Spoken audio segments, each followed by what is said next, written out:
أعوذ بالله من الشيطان الرجيم. بسم الله الرحمن الرحيم. لا جناح عليهن في آبائهن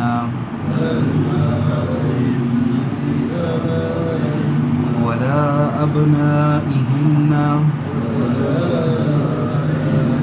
ولا إخوانهن ولا أبناء إخوانهن ولا أبناء أخواتهن ولا نسائهن ولا ما ملكت أيمانهن واتقين الله إن الله كان على كل شيء شهيدا. إن الله وملائكته يصلون على النبي يا أيها الذين آمنوا صلوا عليه وسلموا تسليما. إن الذين يؤذون الله ورسوله لعنهم الله في الدنيا والآخرة وأعد لهم عذابا مهينا. والذين يؤذون المؤمنين والمؤمنات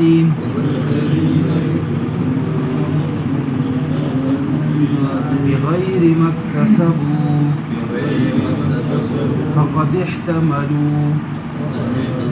بهتانا وإثما مبينا.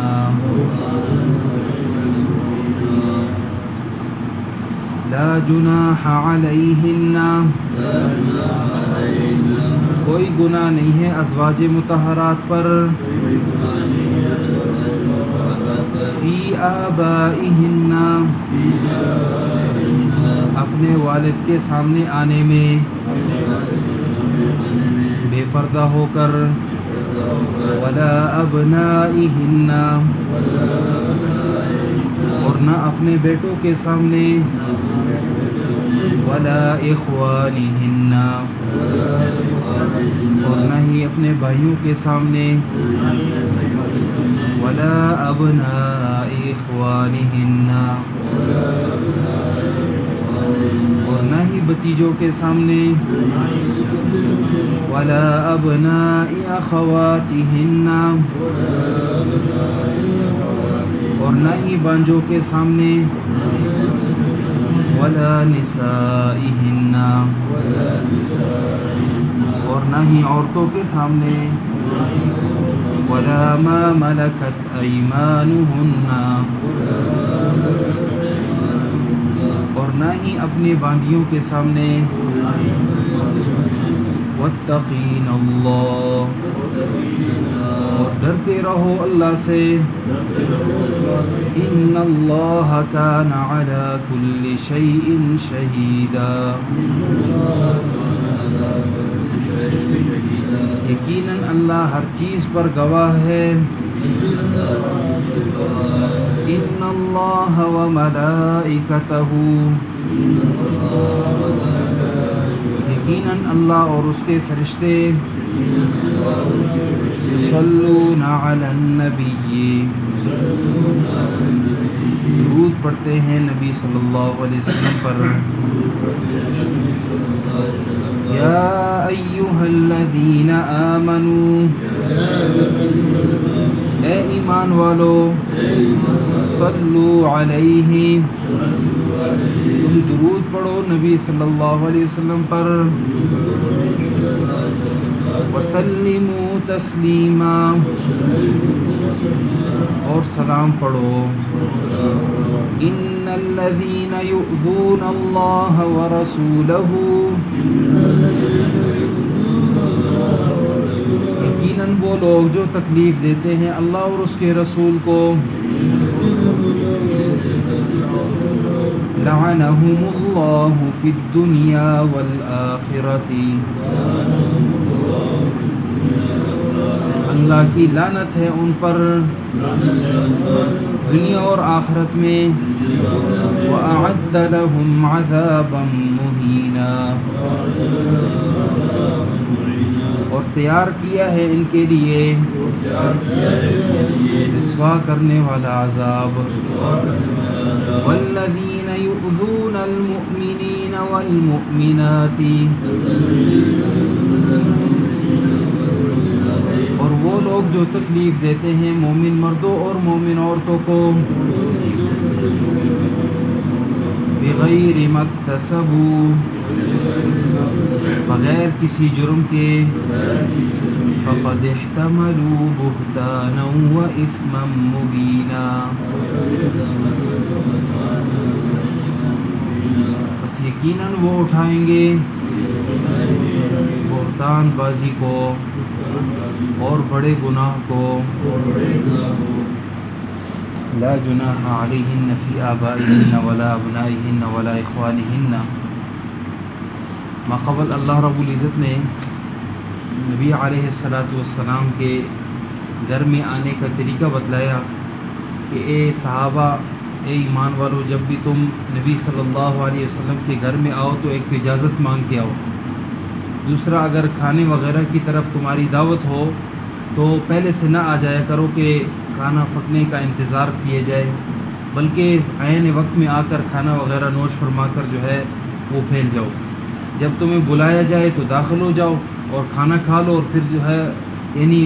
پھیل جاؤ زمین میں، واپس اپنے گھروں کو چلے جاؤ ولا مستأنسین لحدیث باتوں میں نہ لگ جایا کرو، ان باتوں سے نبی صلی اللہ علیہ وسلم کو تکلیف ہوتی ہے اور وہ تم سے شرماتا ہے، جبکہ اللہ نہیں شرماتے حق بات بیان کرنے سے۔ اسی طرح دوسرا حکم یہ دیا کہ جب تم ازواج مطہرات سے کسی چیز سے کوئی چیز مانگو تو پردے کے پیچھے سے ان سے مانگو، باوجود اس کے کہ وہ امت کی مائیں ہیں، ماں سے انسان پردہ نہیں کرتا، لیکن اللہ رب العزت نے ازواج مطہرات سے پردہ کو واجب اور فرض قرار دیا گیا ہے، تو فرمائیں یہ تمہارے اور ان کے دلوں کے لیے پاکیزگی کا سبب ہے، اور وما کان لکم ان تؤذوا رسول اللہ اور تمہارے لیے تو یہ بات مناسب ہی نہیں ہے کہ تم اللہ کے نبی صلی اللہ علیہ وسلم کو تکلیف دو۔ اور تیسرا حکم یہ دیا کہ آپ صلی اللہ علیہ وسلم کی ازواج مطہرات کے ساتھ نکاح آپ صلی اللہ علیہ وسلم کے بعد ہمیشہ ہمیشہ کے لیے امت پر حرام ہے۔ یقیناً یہ اللہ کے ہاں ایک سنگین جرم ہے، کوئی چیز اگر تم ظاہر کرو یا چھپاؤ اللہ ہر چیز کو جاننے والا ہے۔ اسی طرح یہاں سے فرمائے لا جناح علیہن، ان ازواج مطہرات پر کوئی گناہ نہیں ہے کہ وہ یعنی بے پردہ ہو کر آئیں اپنے والد کے سامنے، اسی طرح اپنے بیٹوں کے سامنے، ولا اخوانہن اپنے بھائیوں، اسی طرح بتیجوں بھانجوں اور عام عورتوں کے سامنے، اور اسی طرح باندھ یا غلام وغیرہ کے سامنے۔ میں نے کل ذکر کیا کہ ایک پردہ ہے اور ایک ہے ستر کا معاملہ تو ہر وقت وہ تو فرض واجب کا درجہ رکھتا ہے، اس میں تو کسی کے لیے کوئی گنجائش نہیں ہے۔ مردوں کا ستر جو ہے ناف سے لے کر گھٹنوں تک ہے، گھٹنے اس میں شامل ہیں، ناف شامل نہیں ہے، اور یہ ستر ہے، اس کو چھپانا ہر حال میں ضروری ہے، اس کے بغیر نہ نماز ہے، اور اگر تھوڑا سا بھی ستر کھلا ہے تو ہر وقت کبیرہ گناہ کا مرتکب ہے۔ اسی طرح جو ہے عورتوں کا ستر پورا جسم ہے سوائے ہاتھ، چہرے اور جو ہے پاؤں کے، کہ یہ اس کے علاوہ جتنے اعضاء ہیں یہ سارے کے سارے ستر ہیں، اور اس کو چھپانا ان کے لیے واجب ہے۔ بال کھلے ہونا یا بال کا ظاہر ہونا یہ ستر میں داخل ہے، اور وہ کبیرہ گناہوں کے مرتکب ہے اگر وہ بال غیر محرم عورتوں کو دکھاتے ہیں یا مردوں کو دکھاتے ہیں۔ تو فرمایا کہ لا جناح علیہن فی آبائہن، ازواج مطہرات کے لیے اپنا چہرہ کھول کر اپنے ہاتھوں کو دکھانا یا اپنے پاؤں کو، یہ اپنے والد کے سامنے، اسی طرح اپنے بیٹوں کے سامنے، اپنے بھائیوں کے اور اپنے بھتیجوں بانجوں اور اسی طرح عام عورتوں کے سامنے جو ہے لانا، اس میں کوئی گناہ نہیں ہے، کیونکہ یہ محرم ہے، محرم کے سامنے انسان بے پردہ ہو کر آ سکتی ہے، البتہ ستر کا چھپانا ان کے سامنے بھی ضروری ہے۔ فرمایا ولا نسائہن میں مفسرین لکھتے ہیں کہ ولا نسائہن میں بعض لوگوں نے، جس طرح حدیث میں بھی ایک حدیث میں آتا ہے، آپ صلی اللہ علیہ وسلم نے یعنی کفار عورتوں سے منع کیا کہ کفار عورتوں کے سامنے جو ہے سطر کو کھولا جائے، یعنی کفار عورتوں کے سامنے بے پردہ ہو کر آیا جائے، اس بات سے بھی منع کیا۔ اور ایک حدیث میں یہ آتا ہے کہ آپ صلی اللہ علیہ وسلم کی ازواج مطہرات کے ہاں یہود کا بھی آنا ہوتا تھا، تو آپ صلی اللہ علیہ وسلم کی ازواج مطہرات عام جس طرح زندگی ہوتی ہے، جس طرح عام عورتوں سے انسان یعنی پردہ نہیں کرتا، البتہ سطر تو ہر وقت چھپاتا ہے، پردہ نہیں کرتا، تو اس کا جو ہے ملتا ہے احادیث مبارکہ میں ہے۔ تو اس سے معلوم یہ ہوتا ہے کہ جن عورتوں کا میل جول رہتا ہے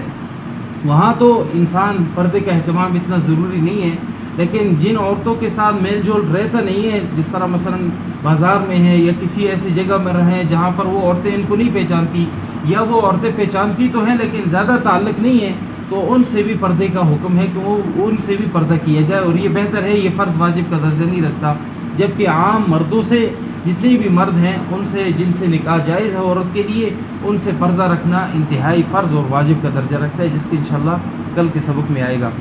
فرمایا ولا ما ملکت ایمانہن، غلام باندیاں وغیرہ کیونکہ یہ ماتحت ہوتے ہیں تو اس وجہ سے ان سے یعنی پردہ نہیں ہے۔ واتقین اللہ، اے ازواج مطہرات تم اللہ سے ڈرتے رہو، ان اللہ کان علی کل شیء شہیدا، یقیناً اللہ ہر چیز پر گواہ ہے، ہر چیز کو اللہ جاننے والا اللہ کے سامنے ہے۔ ان اللہ و ملائکتہ، یقیناً اللہ اور اس کے فرشتے، یصلون علی النبی، نبی صلی اللہ علیہ وسلم پر درود بھیجتے ہیں۔ اے ایمان والو صلو علیہ، تم بھی نبی صلی اللہ علیہ وسلم پر درود بھیجو، وسلموا تسلیما، اور سلام بھیجو۔ جب یہ آیت نازل ہوئی،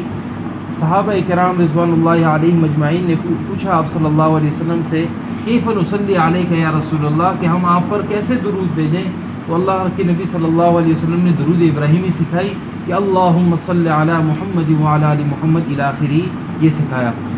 کیونکہ درود جو ہے آپ صلی اللہ علیہ وسلم خصوصاً ان آیات کے بعد مفسرین لکھتے ہیں کیونکہ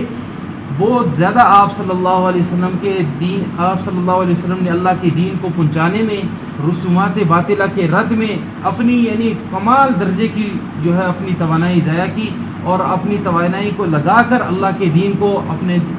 دین کو سربلندی کے لیے ہر قسم کی کوشش کی۔ اس وجہ سے نبی علیہ الصلاۃ والسلام کا حق امتیوں پر بنتا ہے کہ کیسے اللہ کے احکامات میں کتنی مشکلات اللہ کے نبی صلی اللہ علیہ وسلم پر آئی، تو ان مشکلات کو آپ صلی اللہ علیہ وسلم کا درجہ تو ایک وہاں سے بڑھا، لیکن دوسرا یہ کہ امت دعا کرے کہ اللہ کے نبی صلی اللہ علیہ وسلم کا درجہ اور بلند ہو۔ اس طرح اذان کے بعد انسان دعا کرتا ہے، اللہم رب هذه الدعوة التامة والصلاة القائمة آت محمدا الوسیلۃ والفضیلہ، اے اللہ نبی صلی اللہ علیہ وسلم کو آپ وسیلہ بنا دیں، یعنی مقام محمود پر کھڑا کر دیں کہ جہاں ہماری سفارش کریں، تو یہ دعا انسان کرتا ہے۔ اسی طرح درود بھی یہی ہے کہ اللہ کے سامنے انسان درود بھیجتا ہے کہ اللہ مقام محمود سے بھی اعلیٰ مقام نبی علیہ الصلاۃ والسلام کو دے دے۔ اور جب درود کی نسبت اللہ کی طرف کی جاتی ہے تو اللہ کی طرف یعنی رحمت کا نزول مراد ہوتا ہے، فرشتوں کی طرف کی جاتی ہے تو دعا اور استغفار مراد ہوتا ہے کہ دعا کرتے ہیں اور استغفار کرتے ہیں نبی علیہ الصلاۃ والسلام کی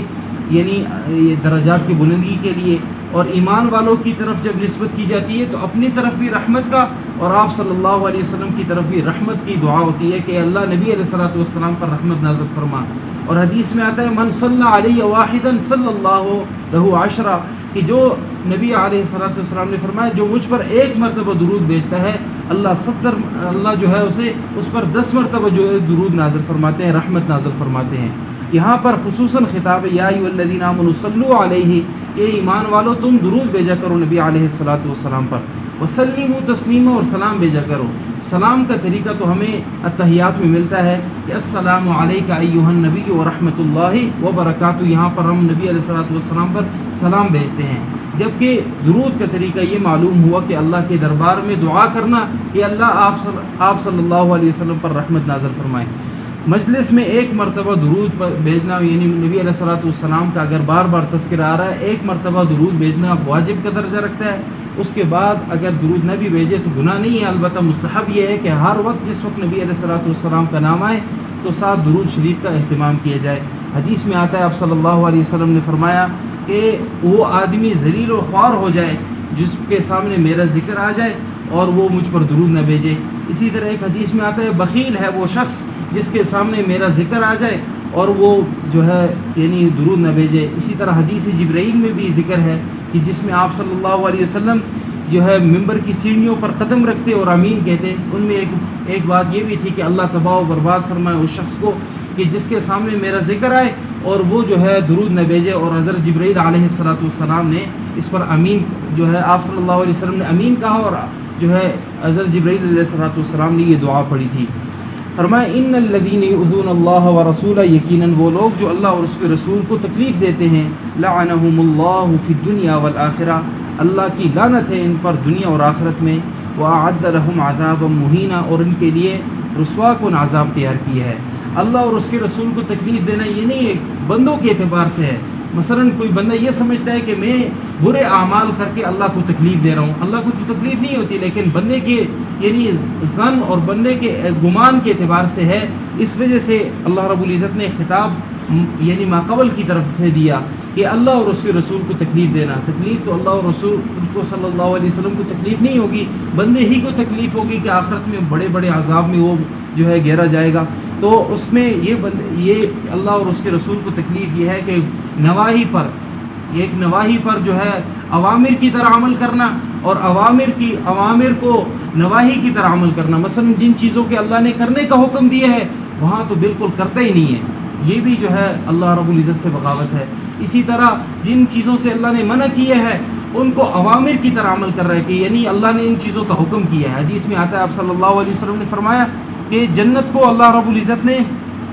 مختلف قسم کے اعمال سے گھیرا ہوا ہے کہ وہ اعمال انسان کے خواہش پر انتہائی باری ہیں، جبکہ جہنم کو اللہ رب العزت نے بندوں کی خواہش کے ساتھ گھیرا ہوا ہے۔ تو حدیث میں آتا ہے حضرت جبرائیل علیہ السلام نے اللہ رب العزت سے دعا کی کہ اللہ مجھے جنت جہنم دکھا دے، ترمذی شریف کی حدیث ہے۔ تو وہ جب آئے تو اللہ رب العزت نے فرمایا کہ جہنم کی سیر کرائی۔ جہنم کو جب اندر سے دیکھا تو فرمایا اے اللہ یہاں تو کوئی بھی نہیں آئے گا، یہاں تو کسی لحاظ سے کوئی بھی داخل نہیں ہوگا، کتنی سخت سخت سزائیں ہیں۔ اور جب باہر سے دیکھا تو کہا کہ اللہ اس کے آنے کا راستہ بڑا آسان ہے کہ جیسے بھی کوئی اپنی خواہش پر عمل کرے گا اور اللہ اور اس کے نبی صلی اللہ علیہ وسلم کے احکامات پر عمل نہیں کرے گا تو اس کے لیے یعنی آسانی کے راستے سے جو ہے وہ دوزخ میں داخل ہو جائے گا، جبکہ اندر سے ایسی ہے کہ اس کے ہم گمان میں بھی کوئی شخص یہ خیال نہ کر بیٹھے کہ وہ یہاں پر آ جائے۔ اور جنت کی طرف جب دیکھا تو جنت اندر سے گئی کہ اللہ یہاں تو ہر بندہ آئے گا، لیکن باہر سے جب اللہ کے احکامات دیکھے تو فرمایا کہ اے اللہ تیرے احکامات ہیں جس کی وجہ سے یہ کہ بندے جو ہے اس کی طرف کوشش بھی نہیں کریں گے۔ ہاں جس کی طرف بندے نے کوشش کی سوائے یہ کہ تیرے فضل انہیں بچا لے۔ حدیث میں بھی اسی وجہ سے آیا ہے کہ کوئی بندہ بھی اپنے اعمال کی بدولت میں جنت حاصل نہیں کر پائے گا سوائے یہ کہ وہ اللہ کے فضل اس کے شامل حال رہے۔ اللہ ہم سب پر خصوصاً فضل و کرم فرمائے۔